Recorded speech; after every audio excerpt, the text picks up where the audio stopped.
We're excited to announce that our very own podcasting platform, Zencastr, has become a new sponsor to the show. Check out the podcast discount link in our show notes and stay tuned for why we love using Zen for the podcast.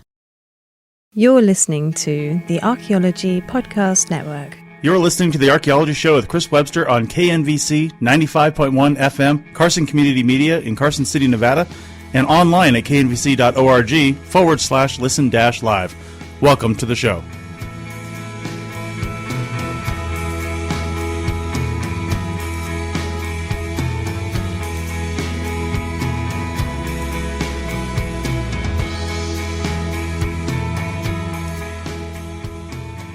Hello, listeners and fans of archaeology. I'm your host for the next hour, Chris Webster. I'm a contract archaeologist in a field we call cultural resources management. You guys are probably getting tired of hearing me say that. Call in and ask me about it, and we'll talk about it. I also run the Archaeology Podcast Network. We have lots of great shows about archaeology, and you can find them all at www.archpodnet.com. We've actually got a great new show coming in. It's an existing show called The Dirt Podcast, run by two fantastic women, archaeologists, and they'll be coming into the APN, so you can find all their stuff at archpodnet.com or wherever you find podcasts. It's just me today, and I'll be talking about some recent fieldwork that I did actually this week, if you're listening to this in an unrecorded version and live on the radio. And I'll also talk about some items in the news. While you're listening, remember that this is first and foremost a call-in show. And I know I haven't had too many calls into the show, which is understandable. It's a small listening area, but I know you guys are out there, and I know some people are listening. So please call in with your questions to 775-515-4141. That's 775-515-4141.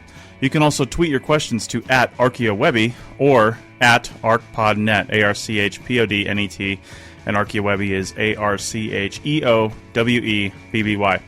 You can actually email me, Chris @archaeologypodcastnetwork.com as well. I'll try to watch all that stuff while I'm doing the show. So, again, call in with your questions about archaeology, history, archaeology you saw on TV, questions about finding things on your property, anything. I don't have all the answers, but I will do my best to steer you in the right direction. So again, that's 775-515-4141.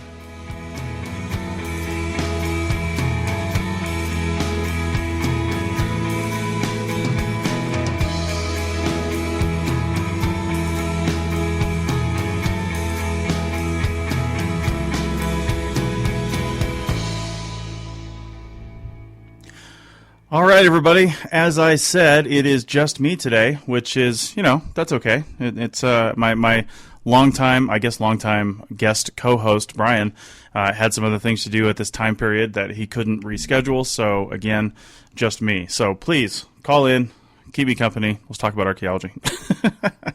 It's what I do. It's what I like to do. I always talk about archaeology everywhere I go because, quite honestly, it's very interesting and people enjoy talking about it. So, call in 775-515-4141, and we will talk about whatever the heck you want to talk about. But the first thing I want to talk about today is about some fieldwork that I did this week. Because as I mentioned, and I mention every show, I am what's called a cultural resources management archaeologist. And what does that mean? Well, it means that I don't go out Indiana Jones style and do whatever I want to do. The reality is I do what I'm paid to do, what's federally regulated to do, or state regulated in some cases. In this case, I was working for a mine, which is not uncommon here in Nevada. It was out in the northeastern portion of the state, and it's kind of an annual project that I do for them because some of you may or may not know, a lot of mines and ranches and people that need grazing properties and things like that, they don't actually own the land that this is happening on. What they do is they lease it from the federal government, usually BLM or U.S. Forest Service. And when they do that, they are stewards of the land now, and they have certain responsibilities that they need to maintain about that land. One of those responsibilities is archaeological sites and proper maintenance and care of archaeological sites. So typically, we don't as archaeologists or the BLM archaeologist or U.S. Forest Service archaeologists, we don't typically tell people where archaeological sites are, and that's because they're sensitive. They're not necessarily sensitive from a value standpoint monetarily. They're sensitive from a cultural standpoint, which means a lot of times Native American sites, they don't want people actually disturbing what they have. They don't want people going out there and wrecking something sacred or something like that. So for that reason, you typically don't know. However, if you're leasing the land, you have to know where they're at so you can avoid. You have to know where these sites are. So if you're a mine and you're putting in a new haul road, or you're putting in a new surface mine, or you're putting in new access roads or something like that, you have to be able to know where those sites are so you can avoid those sites. And we only avoid sites that are what we call either unevaluated, which means nobody's evaluated the site, which means somebody has to come out and do that, or they're potentially eligible or eligible for listing on the National Register of Historic Places. So I've talked about that before. There are actually 4 criteria that will get a site eligible, and only one of those has to apply. And keep in mind, the site doesn't actually have to be listed on the National Register of Historic Places. It just has to be eligible for it. And the weird thing about archaeology is obviously, or I guess I should say the weird thing about regulation, is obviously things change through time. And it doesn't take a lot of time for things to change, which I always am struck by the human impact on the landscape because, for example, one of the sites I had to go look at was actually recorded last year. I think it was recorded again last year in 2018. But right after it was recorded, a fire ripped through the area. So the BLM said, hey, go back out and see if there's anything left of these 2 sites. Well, one site was prehistoric. It had a whole bunch of, again, what we call projectile points, but what you may know as arrowheads. Had a whole bunch of those on there. And it had other tools that you would use in, stone tools. Had the what we call debitage, or the flakes from making stone tools. And that was pretty much it. There wasn't any pottery or groundstone or anything like that. So that's what I had on there. And I knew before I even went there that the site would be okay. Because if it's prehistoric, chances are hundreds of fires have gone across that site, not just the one. It's more likely that we're going to do damage, as I said, looking at the human impact on the world. It's more likely we're going to do damage in the last 50 years, way more damage in the last 50 years than have been done in the last 5,000 years, okay? Now, weather over the last 5,000 years has had significant impacts. One of those is wind. A lot of times wind doesn't affect stone tools and stone flakes unless it's a significant wind, and maybe it flips them up and moves them time and time and time. And you might think moving a tiny little flake of stone, like flipping it over during one windstorm, is not that big a deal. But if you go through 800 windstorms and it moves a centimeter each time, or it moves a third of an inch each time, well, that's a significant movement in that site. And that's one thing. I believe the word taphonomy also applies to this. Taphonomy usually refers to, in my experience, what happens to a bone between when the thing dies that had the bones and to when it becomes a fossil. What happens to that bone during that process. But I think that can also be applied to archaeological sites. If you disagree with me, please call in 775-515-4141. Anyway, talking about what affects archaeological sites. So again, over the course of thousands of years, you have wind, you have rain, of course. If it's on a flat plain, might be a little bit less affected, but nothing is truly flat, which means water is always going from one location to another, unless it is really kind of a basin or a shallow spot where water will pool, and then it's not really moving around much. But if water's not really pooling right there, then it's moving. I mean, that's just water. That's how it works. So water's going from one location to another location, and when it's doing that, water has friction. It's not frictionless, and water also undermines soil that might be near or under artifacts, and that will move them. Again, we might be talking about fractions of an inch at a time, every single rainstorm or something like that. But when you factor in thousands of rainstorms, you're talking about a lot of movement, okay? A lot of movement. So when we look at all those things, those do have an impact on the site. You also have a freeze-thaw cycle, which many of us are very aware of out here in Nevada.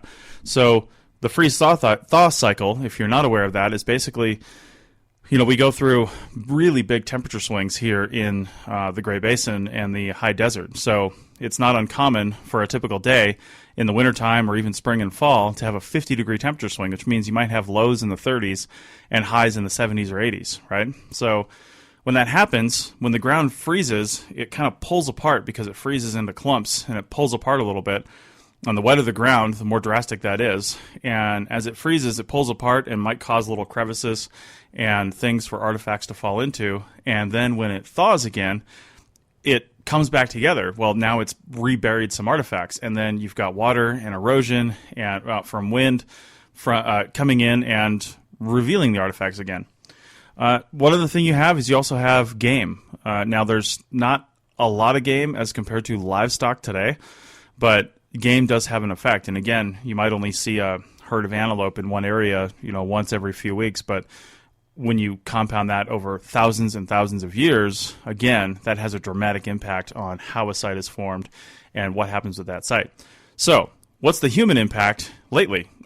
And by lately, in the Great Basin, I mean in the last, realistically 150 years, but honestly, for most of these sites, it's probably the last 100 years, maybe even only the last 50 or 60 years. Because some of these areas are so remote that while explorers may have traveled over them, people haven't lived there for a really long time. Modern settlers haven't lived there for a long time. Of course, Native Americans have been there for at least 12,000 years, probably a lot more, depending on who you believe on the research. So when you have all these things, compounding, it means you have a lot of things being done to a site. So like I said, grazing is a human impact. Even though it's cattle, we put the cattle there, and we told the cattle, hey, you guys all stay right here, and now they're affecting the ground in a greater way than they would if they were roaming around randomly. Now, they do roam around randomly over a large area, but they tend to stick together, and they tend to walk in lines and things like that, typical game trail type stuff. So when they do that, they damage the ground, and they damage it in a way that is essentially not natural. And it's not natural because, well, they're not indigenous to that area, and they didn't just evolve there with the rest of the landscape. They were put there by humans, okay? So some of the other things humans do, of course, we make roads, we remove vegetation, we put other vegetation in, we change species, we bring stuff in, we introduce stuff, we take stuff away. We do all these different things. So when I say I had a couple sites to go out to check on for this, quote, fire survey, I was calling it.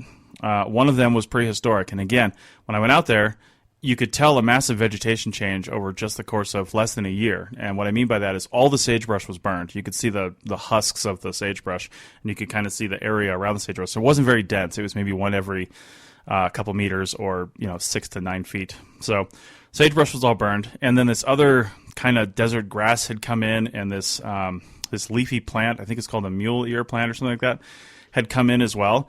But they were not very dense. And I was able to see most of the artifacts that were listed on the old site record on the ground. And I saw enough to tell me that, yeah, this is all still here as it was a year ago.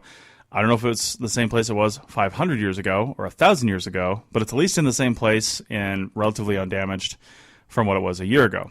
So now fast forward about 30 minutes to when I went to the next site, which was listed as a multi-component site. And what that means is it means it had prehistoric and historic elements on it. Now, it doesn't mean necessarily that Native Americans and historic settlers were commingling together.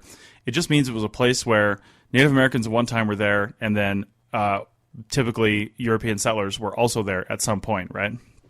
And more than likely, you find those sites around resources like water. And sure enough, there was a gulch or a spring with a fairly significant amount of water for July coming down out of the mountains or wherever the source was right by that site. So you had a combination of prehistoric artifacts, which I did find a number of prehistoric artifacts, and then we had wooden artifacts, which consisted of a couple posts. I don't know what the posts were for, but a couple posts that were in the ground, some wooden posts that were supposed to be lying on the ground, what looked like part of a fence, I guess, from one of the old pictures, some glass, amethyst glass, and if you know anything about amethyst glass, that typically dates from pre-1917 to 19 or 20. It's basically pre-World War I.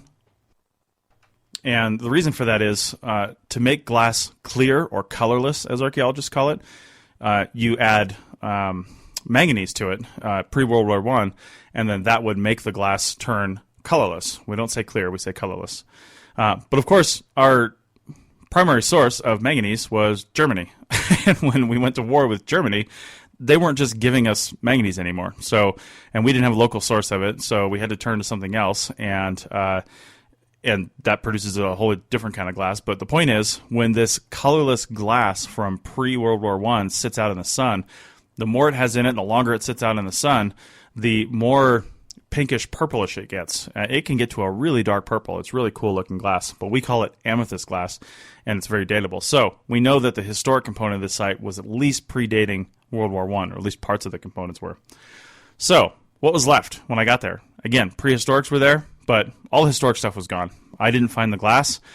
That doesn't mean the glass wasn't there, but it could mean that the glass was melted depending on the heat of the fire. It could have been melted and then freeze-thaw over the winter, been buried. I don't know how many pieces it was. It didn't really mention that in the site record. If it was tiny fragments or shards of glass, then it was probably buried, or maybe it was too much vegetation because they had a lot of rain and I couldn't see it. But either way, I knew where the posts were supposed to be, and those weren't there. There were just ash and fragments, and so none of that was there. So the longevity of historic sites typically is not as good as prehistoric sites, which tells me that, if we abandon this world and in 500 or 1,000 years, there's not going to be a whole lot left of that, pre-this era historical stuff. Now, a lot of our big buildings and roads and things like that, we'll still be able to see those things. But some of these older sites that are just tin cans and glass and fragments of wood and things like that from the early 20th century and the late 19th century, they're just not going to exist anymore because fire's typically going to hit just about everywhere on the planet at least once. So I don't know how often, but at least once a fire is going to rage through somewhere. Whether it's started by lightning or whatever, fire just goes across the landscape. It's just a natural part of the world, and we deal with that, and it is what it is. So those are some of the things that I was looking for. Another thing I was doing was looking at some sites that were both on Forest Service land and BLM land that are really just sitting on the property, and they're significant enough sites that the property managers have to avoid them. So when they avoid them, though, the Forest Service and the BLM, they want some assurance that nothing is being done, because I think hunters and the public can also come in and access certain areas of these places. So in order to ensure and just have a third party kind of overlooking everything, the Forest Service and the BLM require the property manager to come in and hire somebody like a consultant, like myself, to go in as an objective third party and say, hey, what's going on here? So basically, I have points that I go around that I take photos from in the same direction, from the same GPS location every single year, and I do what's called a condition assessment. Now, a few of those sites I've been looking at for the last 7 or 8 years in a row, and I have a long history of photographs that shows how it's changed or not changed through time. One of the biggest changes I've noticed in the last couple of years is grazing. I mean, there's been cattle physically on most of those sites this year and last year, whereas previous years there weren't any cattle because they, in order to preserve the land at least a little bit, they don't let cattle graze in the same place every single year, year after year. They rotate it around to different areas. And right now they just happen to be rotated into this area, and I can really tell the damage that's being done by their hooves, because I don't know if you knew this, cows aren't light. They're pretty big animals, and when it rains or the ground is soft, I saw hoof marks that were easily a foot deep and all clustered around each other. It looked like Swiss cheese, or worse than Swiss cheese. It looked like a sponge, to be honest. The ground did sometimes, and it was just amazing the amount of, distribution that the cows were doing of the surface features, whether those were artifacts or grass and other things. And eventually those hoof prints will get filled in, or, stuff will just fall in, and it will level itself back out, because nature loves chaos, and chaos is more of a leveling out versus these well-defined holes from cow hoof prints. So it's called entropy. Anyway, so nature loves chaos, so they'll eventually smooth out, but somebody many, many years from now might be doing a dig right there or looking at something subsurface and going, why is this thing a foot below or 2 feet below at that point in time the natural surface, whereas nothing else is? And they might not be able to figure it out. They might think it's a post holes or something like that, or some weird thing, but really it's just cow hoof prints or cow hooves that went halfway up the leg because it was wet when they happened to be standing there. So we have to really be careful when we're interpreting stuff, because you never really know how it was created. You can guess. You can make pretty well educated guesses, but it's all a little bit subjective, and you really have to look at your sources. So, all right, well, let's take a break. Chris Webster here for the Archaeology Podcast Network. We strive for high-quality interviews and content so you can find information on any topic in archaeology from around the world. One way we do that is by recording interviews with our hosts and guests located in many parts of the world all at once. We do that through the use of Zencastr. That's Zencastr. Zencastr allows us to record high-quality audio with no stress on the guest. Just send them a link to click on, and that's it. Zencastr does the rest. They even do automatic transcriptions. Check out the link in the show notes for 30% 20% off your first 3 months or go to zencastr.com and use the code TAS. Looking to expand your knowledge of X-rays and imaging in the archaeology field? Then check out An Introduction to Paleoradiography, a short online course offering professional training for archaeologists and affiliated disciplines. Created by archaeologist, radiographer, and lecturer James Elliott, the content of this course is based upon his research and teaching experience in higher education. It is approved by the Chartered Institute for Archaeologists as 4 hours of training. That's in the UK, for those of you that don't know. So don't miss out on this exciting opportunity for professional and personal development. For more information on pricing and course structure, visit paleoimaging.com. That's PALEO imaging.com. And look for the link in the show notes to this episode. Let's move on. So again, out at this site, I was doing those photo documentation. And then there's another thing I had to do, which was record an unevaluated site. And again, people used to leave these sites unevaluated all the time, and we still do. If for some reason the scope of the project didn't allow us to properly evaluate whether or not the site was eligible for listing on the National Register of Historic Places. And maybe we didn't have a permit to dig or something like that, because most of the time we just do surface inspection of these sites. So when we look at these on the surface, we're looking for either actual surface artifacts or features or expressions of stuff that's underground. Like, for example, if you have a burial, there could be a depression. If it's a not a very old burial, like within the last 100, 150 years, hasn't had a chance for the ground to kind of equalize. There could be a little depression because when you bury a human body, whether it's in a casket or not, even if it's just the body, well, the body degrades and collapses in on itself. And even if the skeleton is intact because of the soil, usually the skin and all the other soft material will degrade and decompose, and then the soil will fill in, and you'll be left with a slight depression in the ground. And that's how you can tell you have a burial, unless obviously the other way is there's some sort of marker or something like that. I don't mean like a gravestone, but like sometimes just a stone that's sitting unnaturally, at one end. We've been doing that for a long time.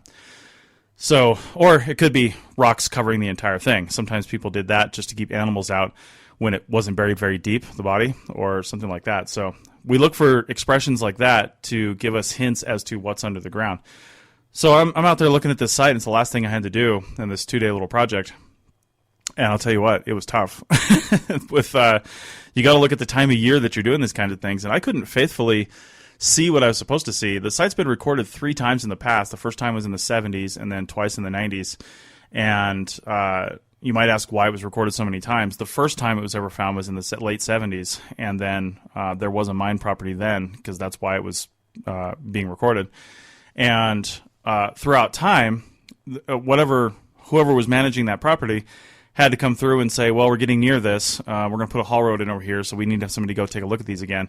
And on BLM land, and I think it's the same on a lot of Forest Service land too, but on BLM land, if a site was fully recorded over 10 years ago, then you have to fully record it again. That's kind of a general rule on BLM land. So we always do those at the same time. So since it was never evaluated and it was recorded, almost 25 years ago, or almost 30 years ago, then I had to come in and re-record it. Well, I spent probably 2 hours surveying across this landscape, following the maps that were drawn back in the 90s, like literally hand-drawn back in the 90s, and just looking at those, and I couldn't see hardly anything on the ground. There was too much vegetation. It was too early in the year.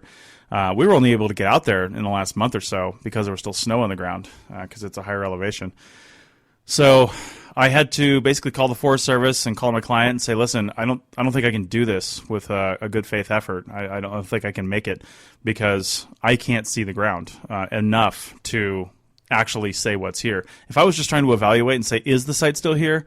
I probably could have done that because I did find material, but can I properly record the site and record everything that's there? No, I just couldn't do that. So basically it means I got to go back in about October when everything's dead, but you got to play that fine mix of that balance of going between is the vegetation dead and is there snow on the ground?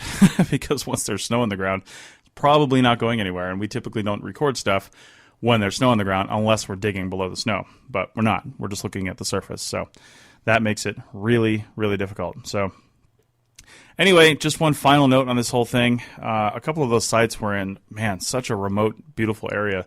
It's I mean, there's so many areas we think, you see all those things on Facebook and, in different places that say, oh, if you're a true Nevadan, you know these places. But I'll tell you what, there is so much land in this state that nobody's been to in a really long time, or at least not very many people go to very often. And I mean, I was in some places that were just, if there wasn't a gravel bladed road there, I mean, you could have told me that you dropped me down in the Jurassic Park era, like in Jurassic Park the movie, where it looked so primitive. It wouldn't have surprised me to see big dinosaurs coming over the landscape, because that's what it looked like. It was just so raw. There were no planes flying overhead. There were no power lines. There were no other houses. Nobody lived out there. It was just phenomenal, the landscape. So it was just it was pretty awesome. So that leads me into the first article I want to talk about, and it's about space archaeology, and it's from space.com, and it's called Space Archaeology is a Thing, and it involves lasers and spy satellites. So one of the first interviews I ever did was with a self-described space archaeologist, and she's down in Australia, and you can find that on the Archaeology Podcast Network if you just type in space archaeology under the search terms. But it's an interesting term to me, because what this article is actually referring to is Dr. Sarah Parcak, who's with the University of Alabama at Birmingham, is an archaeologist and professor of anthropology, and she actually gave a TED Talk a while back about her work, and she won, I don't know the details around this, but she won the TEDx prize for her work, and she took that $1 million prize and created something called Global Explorer, if you want to check that out. It's global, and then XPLORER. And it's basically a citizen science project where it runs you through a series of tests to show what you should be looking for. And they're using close-in satellite images, so you don't know where they're at, because they're archaeological sites, to determine whether or not there was looting. And it's not just, she started with like the Middle East and areas that are really in high conflict areas, but it's not just that anymore. And basically it's crowdsourced information. So if you recognize the signs of looting from the tutorial that they give you, you say, bam, that one has looting, that one has looting, that one has looting. And then it goes back into the system. And when a certain number of people have all agreed that, hey, there's looting there or there's no looting there, then an archaeologist comes back and makes a final determination. And presumably in some cases they will go out and make a field determination if they can, or look at other sources. But they try to crowdsource the initial analysis of this because there's so much land to look at. And they're using current and archived satellite photos to do it. And that's where it leads me back into this article, because she's got a new book, Dr. Parcak does, called Archaeology from Space, How the Future Shapes Our Past. And again, this is an interesting take on the phrase space archaeology, because she's talking about doing archaeology on Earth from space, right? Using basically imagery, satellite imagery, and one of the things she used was the declassified images from the 1960s Corona spy satellite program. Apparently, these images aren't classified anymore. They were classified back in the day, but they're not classified anymore. And you can just find this information, download it, and I don't know how she got it, but maybe it's publicly available. It probably is, if it's government. You might have to request it, I'm not sure, but either way, she's using those images. Well, she didn't use those images. Back in the 90s, archaeologists used those images to reconstruct the positions of important sites in the Middle East that had since disappeared, either through conflict or urban expansion. But she's doing the same thing, and in her book, she talks a lot about using things like LiDAR, that's where lasers come in, and thermal imaging and things like that to find stuff that's not really available. I think the next big advancement is going to be putting machine learning and artificial intelligence on top of these images and teaching these programs to find things that we want to find. And they'll get better with higher resolution imagery, which I know that the government is probably taking ultra high resolution imagery right now, and we'll be able to see that in 40 years. Probably not anytime soon, but maybe way in the distant future when they declassify it all. So anyway, she mentions in her book, she kind of goes through a history of, I think what I'm going to call aerial archaeology, is looking at stuff from the sky, whether it's from a ladder or from a satellite. It doesn't matter, just looking at stuff from not the ground level. And she said one of the first times that was ever done was when some archaeologists looked at Stonehenge from a hot air balloon over 100 years ago, which is pretty cool. So one of the things that's been kind of a fixture of this aerial archaeology and imagery is kite aerial photography. CAP, C-A-P, kite aerial photography. There's a couple of Facebook groups dedicated to that. There's whole crazy rigs you can hang from the lines on the kite that, and special kites that you can use. Well, not special, but certain ones you can use that are a lot more stable. The ones that kind of look like parachutes, and they're not flying all over the place. They just kind of sit up in the air in one spot, and then you have the camera hanging down, and you can usually move the camera if you have the right kind of rig, like angle the lens, and then move around the site physically to take pictures shooting straight down. One of the rigs I saw, you actually use an iPad that's hooked to a program on the camera, and you can see what the camera can see, and then you can just tap on the screen and take pictures. And we use that imagery for various things, from analyzing the site, seeing what's there from that altitude, and seeing if there's any patterns we can see in the ground that aren't visible from the surface, or at least from your 5 to 6 foot height. And then we can also stitch all those together in a process called photogrammetry to produce 3D models of the area, which can help us find even more stuff and suss out more patterns in the landscape and find stuff that way. So, but again, I want to talk really about her term space archaeology, because we're getting into an era where there really is human-created things and human effects on astronomical bodies, specifically the moon, but not just the moon. We've landed on asteroids. We're all over Mars, and those are now, for all intents and purposes, archaeological sites. Even if humans weren't there, human-created things are there. So those are archaeological sites by definition. And some people might want to call that xenoarchaeology or something like that, like alien archaeology. But that's not really true, because we put it there. We may not have done it, by our own hands, but we did it remotely, and it's an impact that we had on another thing. It's just like nobody would argue if if there was a remote island somewhere that humans had never touched, we could prove that, but I shot a missile at it and blew a big crater in it. Well, that's now an archaeological site, even though humans still haven't ever been there.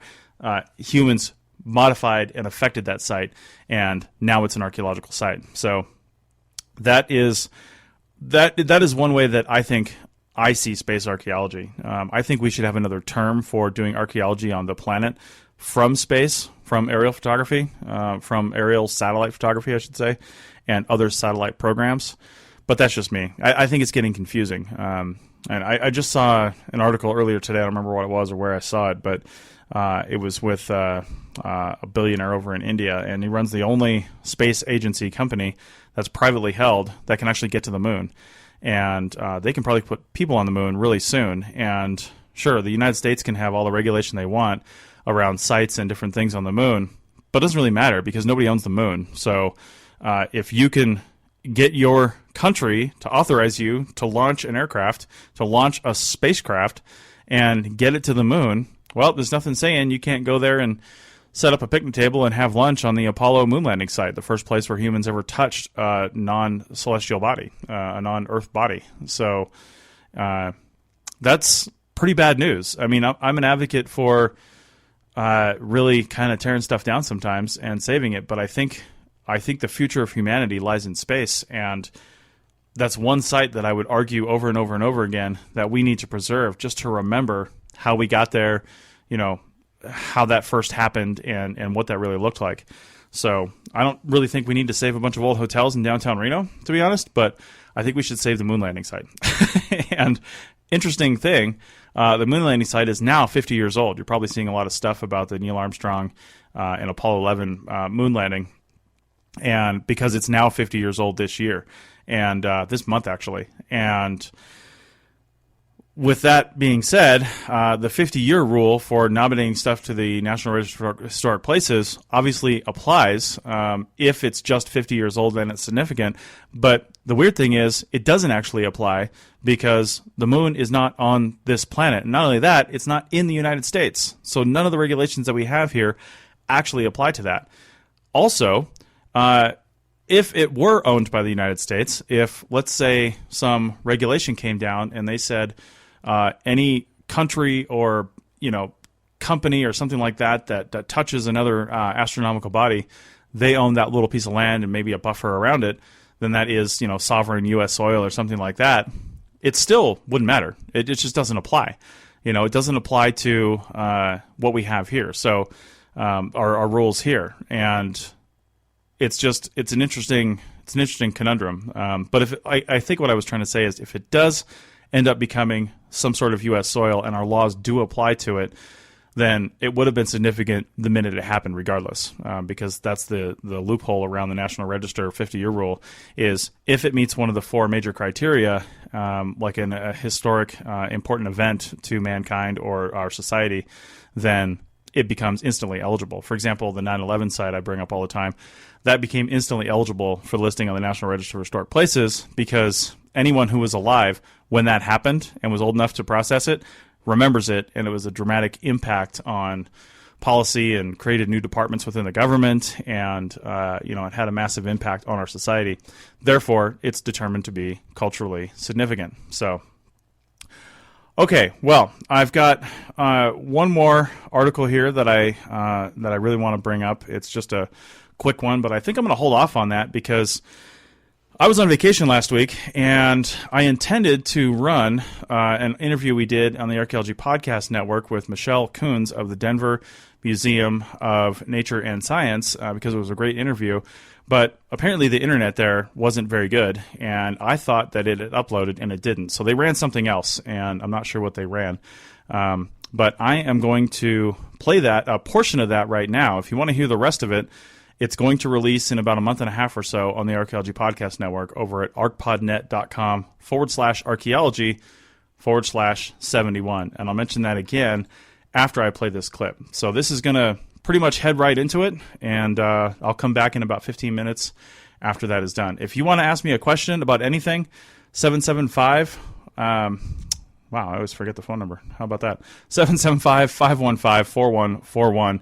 And we can talk about that on the air or off the air. Doesn't matter. So here's that clip right now from the future episode 71 of the Archaeology Show with Michelle Coons. And you'll also hear my co-host, April Camp-Whitaker. So we go straight into the first segment of this. All right.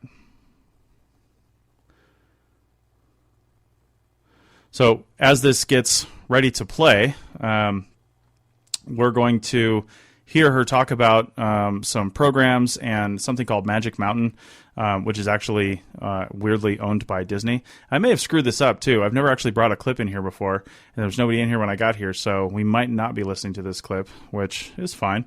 I can still talk about it, which I think I'm going to do, because this doesn't look like it's going to play at all. So how about that? All right, well, it says it's buffering. Okay. So anyway, if that just picks up, then I'll let it pick up. If it doesn't, then that's fine. But Michelle was a really cool person to talk to. She's the curator of archaeology at the Denver Museum of Nature and Science. And she is, again, just a really cool person, and just kind of fell into that job one day and loves it and was going to be there for a long time. So it's a really cool place. If you're in Denver or ever near the Denver area, go check it out. She said they have over like 400 employees. I mean, it's a massive organization. But one of the things they had was this site called Magic Mountain. And the reason it's called that is because it was funded by Disney, weirdly. And so the people that came in and funded it, and there's a whole backstory to that she didn't really get into. But it basically became called the Magic Mountain site. But one thing that's really neat that I think we need here in this part of Nevada for locals is the public archaeology aspect of it. So they bring people out there to excavate based on a plan. They have a multi-year plan for excavation. They bring people out to excavate and to just explore the area and do more research. And along the way, they teach them archaeology. You don't have to be qualified as an archaeologist, obviously. You can just be any human being, and it doesn't cost any money. And they bring people out there to learn about the site, to learn everything that's happening. And it's just a really cool thing. And I wish we had, like I said, more of that over here in Nevada. I don't know what sites those would be, and I don't know where you would see those, but I think that would be pretty awesome. So anyway, she talks about different geophysical methods that she uses, remote sensing tools. So we were just talking about space archaeology. That's basically remote sensing. And then, of course, traditional archaeological techniques like excavation and pedestrian survey. She also specializes in ceramic analysis, radiocarbon dating, and, of course, radiocarbon dating is what we use to date organic things that are less than 50,000 years old. Man, I heard just again on, what was it, a TV show or a movie or something the other day, somebody saying about radiocarbon dating a fossil. And I'm like, you can't radiocarbon date fossils because they're rocks. Okay? So don't think that you can radiocarbon date a fossil because it's a rock. You can only carbon date stuff, and it's called radiocarbon dating because it's radioactive carbon. But you can only carbon date stuff that is still organic in some measurable amount, right? It still has some organic material. It still has that carbon in it. And that is really important to note. It's something that people don't think about a lot. It's something that people just don't realize. But carbon, radioactive carbon, has a half-life of just over 5,000 years, which means that whatever quantity you started with, let's say you have 100 units, whatever that means, after just over 5,000 years, about 5,200 years, you'll have 50 left. And then after another 5,000 years, you'll have 25 left. And it's not like it's disappearing. It's converting into other stuff. That's not important right now. And then after another 5,000 years, you'll have 12 and a half left. So if we know the conditions with which the carbon were laid down and we use other physical methods to determine that, to determine those baselines over the last 50,000 years, from ice core samples to other things, then we can get a rough idea of what the radiocarbon level would have been in an organic being, like a animal or a human or something like that. And then we can say, okay, so we know basically how much they started with. Well, how much do we have now? It's basically just measuring that and then doing the math backwards, right? I mean, that's really all it is. It sounds fancy to say radiocarbon dating, but really you're just counting and then doing math, and it's not even complicated math. It's really kind of basic math. And some of the things you'll hear when you look at radiocarbon dates, if you happen to see a report or anything, is you'll see calibrated dates, and then you'll see uncalibrated dates. And uncalibrated basically just means, hey, we have this much carbon, and if you just double it back this number of years, then that's where that goes to. It's X number of years ago. But if you say calibrated, that means it was calibrated against one of those other methods in that area, like tree ring dating or dendrochronology or ice core dating or something like that. We know that it was calibrated to that, and then it's probably going to have an actual year on it too. We could say it dates to 500 BC or something like that, or BCE as we say. So anyway, that's radiocarbon dating. So check out that episode. I'm not going to play the clip because for some reason it didn't work. I'll have to figure that out, and maybe I'll play it again some other time, maybe next week. So I'll figure that one out. But basically, the Magic Mountain Community Archaeology Project, it's worth listening to just to hear about that. And then, again, try to figure out if we can set something like that up here. I know that the Nevada State Museum has certain programs and other things here in this area. There's different programs like that. But I don't know if anything that was consistent enough like that people could count on year after year. Now, they're not doing it anymore, she said. It's kind of over for a little while. They're a little bit played out on it, but they're doing other stuff. And it's... again, just a really cool thing that they did. You may have heard my pitch for membership. It's a great idea and really helps out. However, you can also support us by picking up a fun t-shirt, sticker, or something from a large selection of items from our TeePublic store. Head over to arcpodnet.com/shop for a link. That's arcpodnet.com/shop to pick up some fun swag and support the show.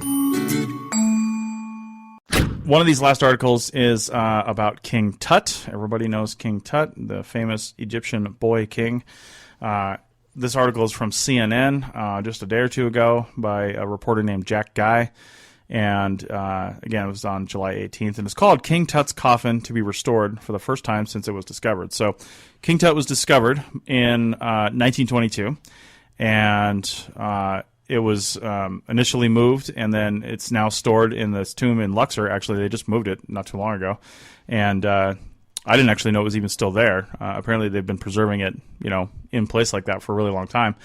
And the tomb around it has been, it just finished a 9-year conservation project, returning it, as they said, to its former glory, which is interesting because I know when it was unsealed, it was one of the few tombs they'd ever found that had presumably never been broken into before, but can you really tell what it looked like? I mean, you can brighten everything up and make it look nice, but I don't know if we can 100% say what its former glory was, as I do air quotes that you can't see, but I don't know if they can tell what that was, but I suppose we can get close and we can make it look nice, but I'd like to see their interpretation of what that former glory looks like based on the photographs of when it was located, and just see how that looks. Because if that conservation project took place over the last 9 years, well, for almost 100 years it's been sitting there. Well, I guess 90 years it's been sitting there, and how many changes happened then? I mean, they protect it pretty well, but can they protect it that well?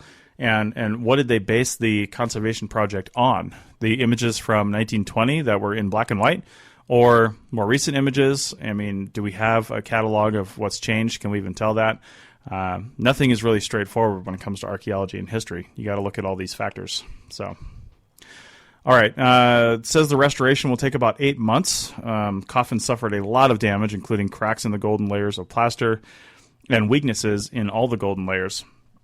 And that's another interesting thing that the article doesn't really mention was, is this damage recent? Is it from, tourists coming in, scientists touching it, people looking at it? I mean, not just looking at it damages it, but the open air atmosphere, things like that.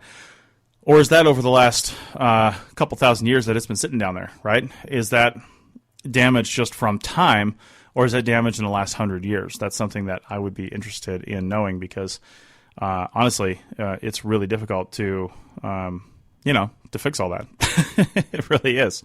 So when we find stuff these days, we're a little bit more conscious about how we treat it. For example, when we find stuff that's underwater, and it's in the underwater environment, like shipwrecks and things like that, the underwater environment is actually preserving it because it's keeping it wet, keeping it from drying out and falling apart.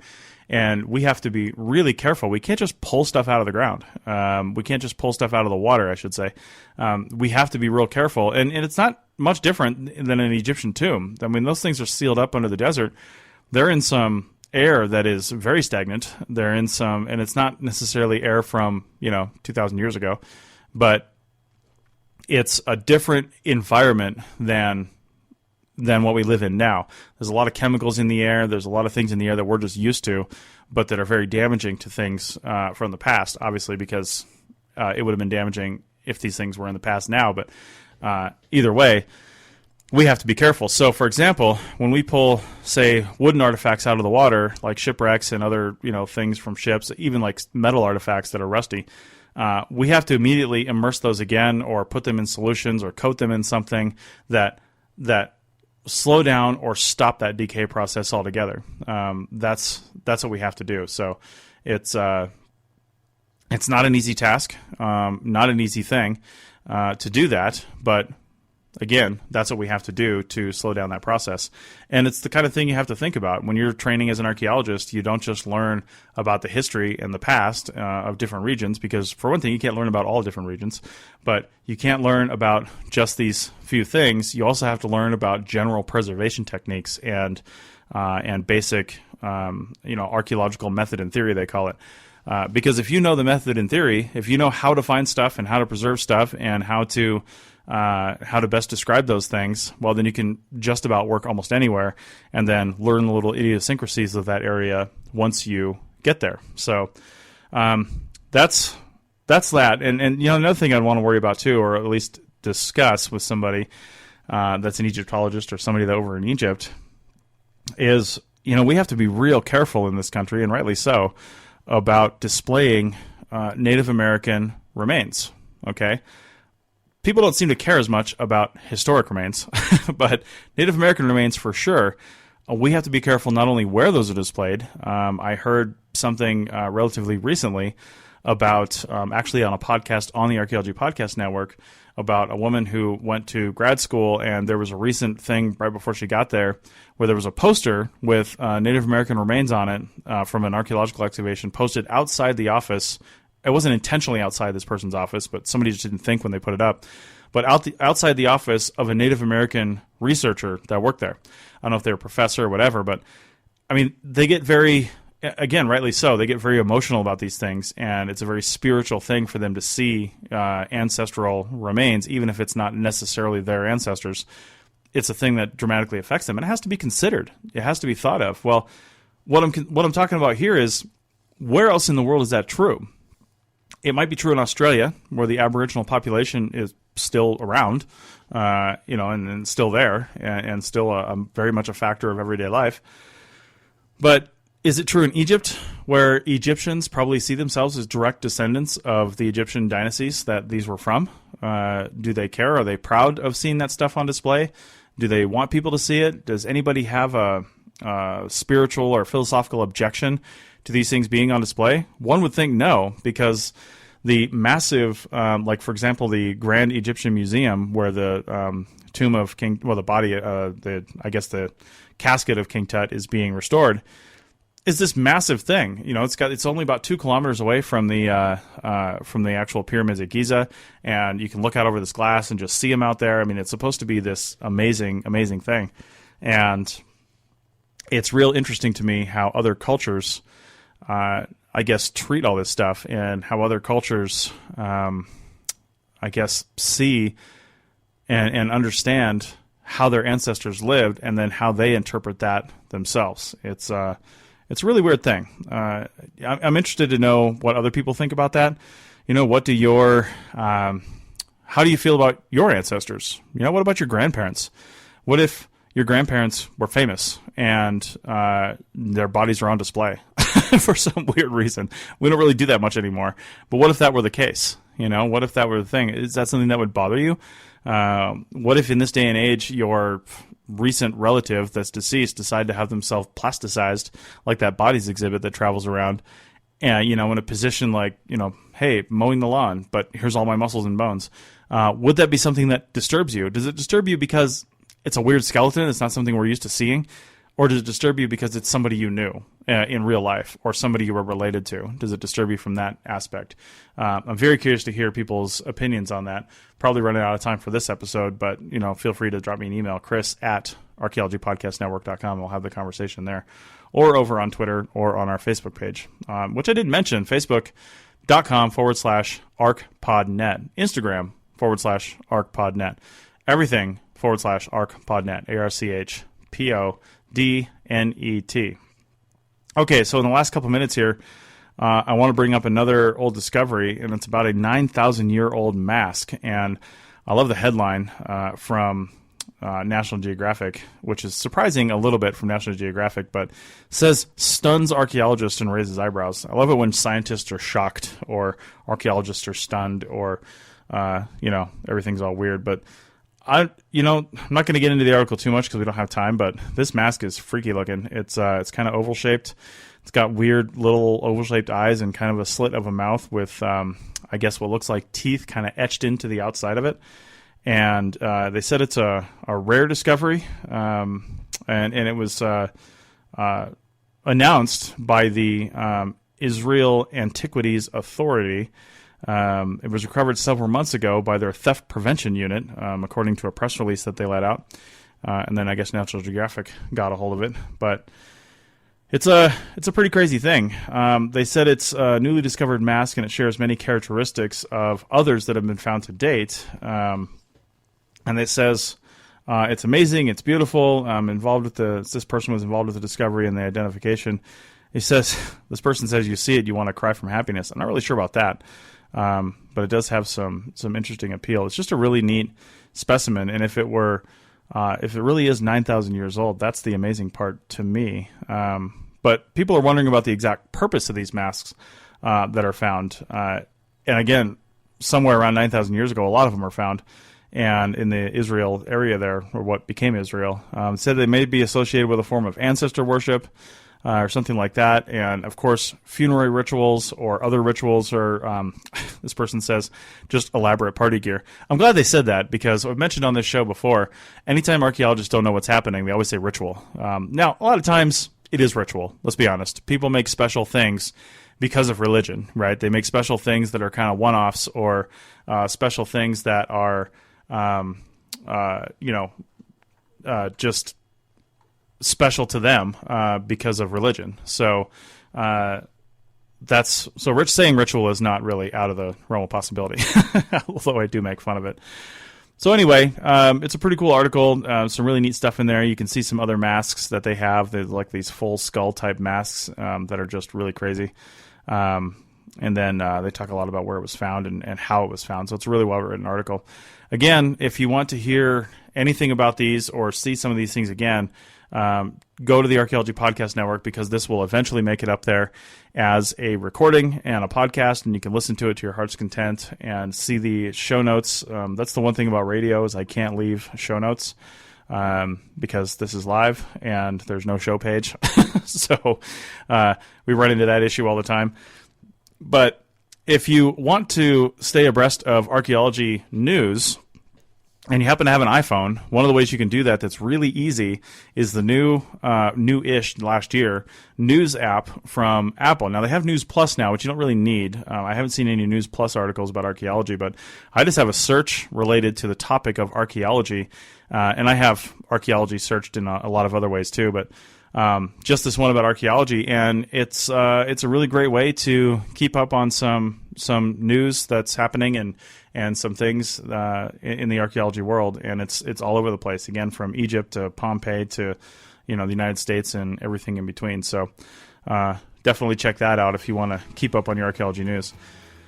Okay, well, I'm going to wrap up this show for the day. Hopefully we'll be back next week, and Brian can join us again. We'll have some more things to talk about. We've also got a couple of new volunteer producers coming online for the Archaeology Podcast Network, and they'll be bringing in some great guests back to the show, because finding guests and booking guests is very time-consuming, and I'm happy to have someone else do it, basically. So, again, Archaeology Podcast Network.com or arcpodnet.com for all your archaeology news and information and public archaeology. And again, coming out, I think, on Monday, if you're listening to this live on July 19th, 2019. Oh, I didn't even realize that. July 19th. Nice. So if you're listening to this live, then we have a new podcast, and it's not a new show. They've done over 60 episodes, but it's a new podcast to the Archaeology Podcast Network called The Dirt Podcast. And that is coming out, debuting on the Archaeology Podcast Network for the first time on Monday. So definitely head over and check that out. Again, you've been listening to KNVC 95.1 FM Carson Community Media in Carson City, Nevada.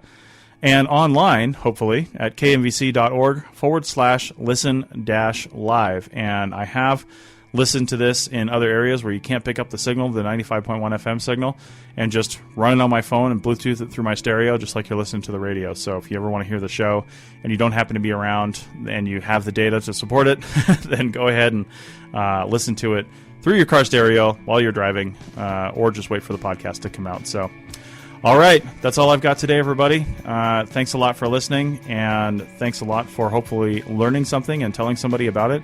And we'll see you next week from KNVC 95.1 FM, Carson Community Media in Carson City, Nevada. Thanks a lot. Thanks for listening to the Archaeology Podcast. We hope you enjoyed it.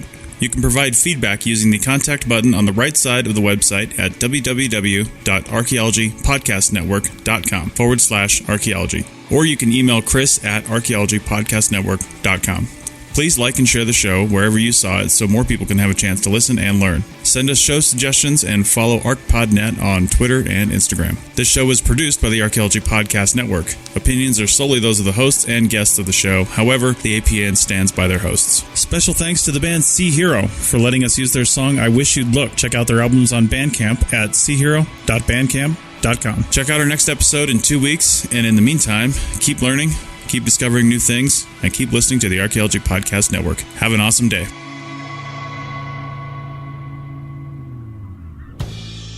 This show is produced and recorded by the Archaeology Podcast Network, Chris Webster and Tristan Boyle, in Reno, Nevada, at the Reno Collective. This has been a presentation of the Archaeology Podcast Network. Visit us on the web for show notes and other podcasts at www.arcpodnet.com. Contact us at chris@archaeologypodcastnetwork.com. Thanks again for listening to this episode and for supporting the Archaeology Podcast Network. If you want these shows to keep going, consider becoming a member for just $7.99 US a month. That's cheaper than a venti quad eggnog latte. Go to arcpodnet.com/members for more info. Well, we got a minute. I'm going to buy that truck I've been wanting. Wait, don't you need like weeks to shop for a car? I don't. Carvana makes it super convenient to find exactly what I want. Hold up. You're buying a car on your phone? Isn't that more of a laptop thing? You can shop wherever you want. I like to do my research, read reviews, compare models. Plus, Carvana has thousands of options.